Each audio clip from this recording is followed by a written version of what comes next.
इतना दौड़ा के हजरत मारा जाएगा ना, हाँ पता चल जाएगा।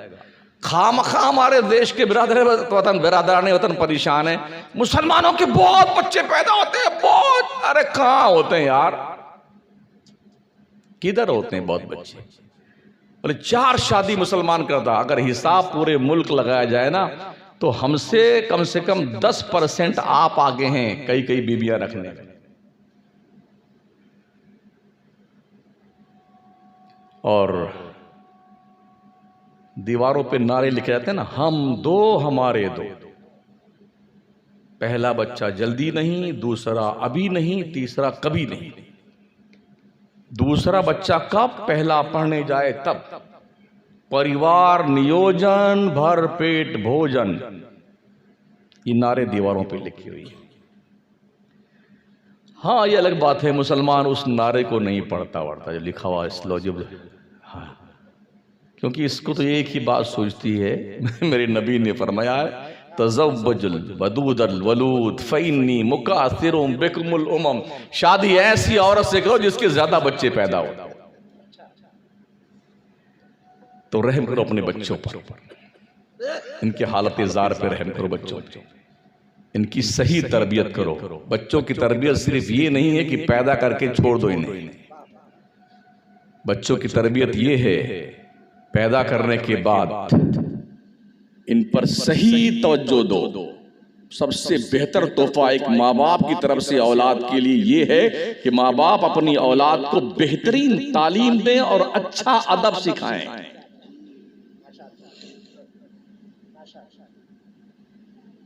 सरकार गौसे पाक के हवाले से सुना होगा आपने, मेरे गौस 18 पारे के हाफिज पैदा हुए थे ना, माँ के पेट से पैदा हुए तो 18 पारे के हाफिज थे। उस्ताज़ गिरामी कदर ने पूछा, बेटे ये पारे तुमने कहाँ याद किए? फरमाते हैं उस्ताज़ गिरामी से, मेरी माँ 18 पारे की हाफिजा थी। जब तक वो 18 पारा रात में पढ़ नहीं लेती थी तब तक बिस्तर पे नहीं जाती थी। मेरी माँ पढ़ती रहती थी, मैं उसके पेट में रह के सुनता रहता था। मैंने माँ की पेट से सुन सुन करके 18 पारे याद कर लिए। सरकार बख्तियार काकी गरीब नवाज के सबसे पहले खलीफा, जिनका मजार महरौली शरीफ दिल्ली में, 14 पारे के हाफिज बन के पैदा हुए। कुदरत तरफ से हुक्म हुआ, काजी हमीदुद्दीन जाओ और बख्तियार काकी की रस्म बिस्मिल्लाह खानी करवा दो। आए, गरीब नवाज सरकार भी थे। बख्तियार काकी से फरमाया हजरत काजी हमीदुद्दीन साहब ने, बेटे अली बा की तख्ती शुरू करो। अलीफ बा ता सा। कहा यहां से नहीं, कहा कहां से पढ़ोगे? शुरू किया अलहम्द से और 14 पारे पे खत्म किया, फिर चुप होके बैठ गए। 14 पारा सुना देने के बाद जब खामोश हुए तो उस्ताद ने कहा, बेटे आगे? कहा बस इतना ही याद है। याद कहां किया? मां के पेट में याद किया। मां के पेट में रहकर बच्चा अगर मां के पढ़े हुए कलिमाते खैर को याद कर सकता है, हाफिज कुरान बन सकता है, तो इसका आप अपोजिट हिस्सा देखिए। अगर माएँ गाना गाती हों, डांस करती हूं, काली बकती हूं, नाच में हिस्सा लेती हूं, खुराफात करती हूं, बेनमाजी हूं, तो क्या उनकी इन आदतों अतवार का रिएक्शन उस औलाद पर नहीं होगा जो परवान चढ़ी पेट में?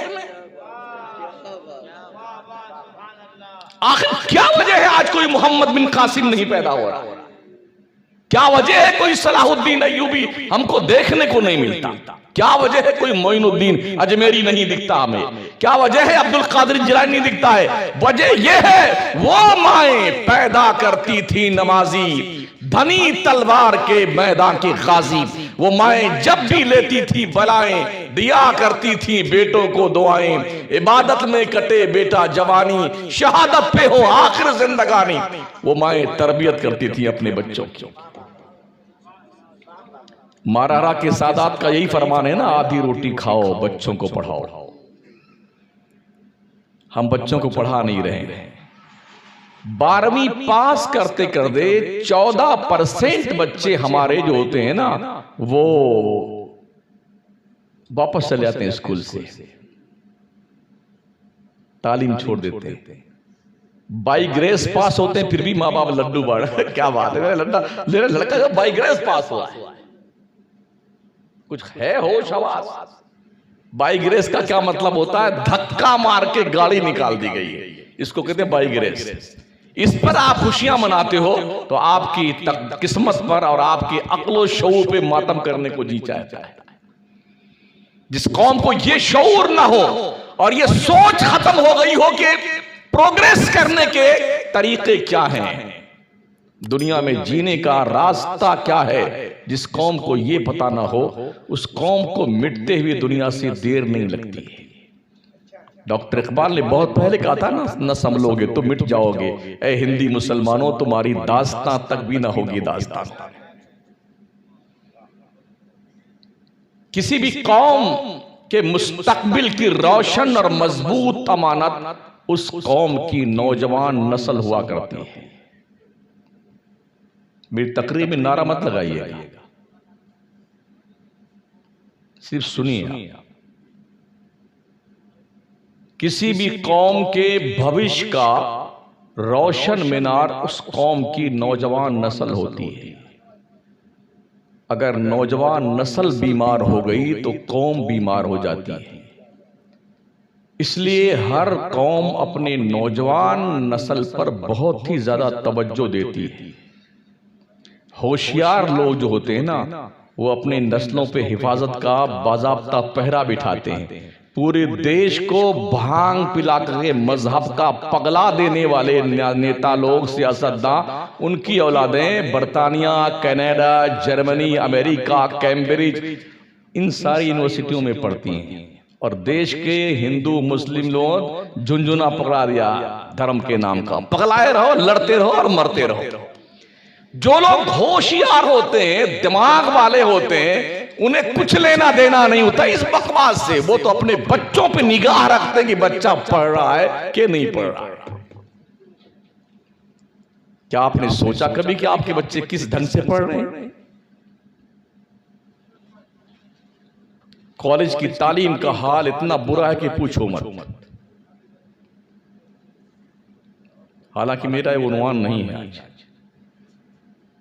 इन्नल्लाह ला युग़य्यिरु मा बिक़ौमिन हत्ता युग़य्यिरु मा बिअन्फुसिहिम। खुदा ने आज तक उस कौम की हालत नहीं बदली, न हो जिसको ख्याल आप अपनी हालत के बदलने का। हालात खुद नहीं बदलेंगे, इसे बदलने के लिए हमें तैयार होना पड़ेगा।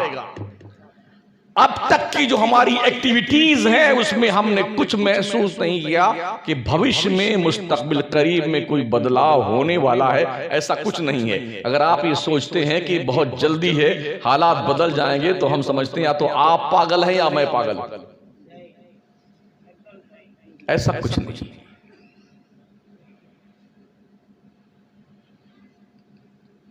अगर इज्जत चाहते हो तो सबसे पहले इज्जत वाले रब की चौखट पर आजिजी का सजदा पेश करो। दिल में इश्क मुस्तफा का अलाव दहका लो। नजरों पे हया की पाबंदी लगा लो। हाथों में शरीयत की जंजीरें पहन लो। पैरों में कानून मुस्तफा की बेड़ियां डाल लो। चलो उस तरफ जिधर चलने का अल्लाह हुक्म दे। पकड़ो वो चीज जिसे पकड़ने की शरीयत मुस्तफिया इजाजत देती हो। देखो वो चीज जिसे देखने के लिए रब हुक्म दे। आंखें झुका लो वहां पर जिसको देखने से अल्लाह रसूल मना करते हो।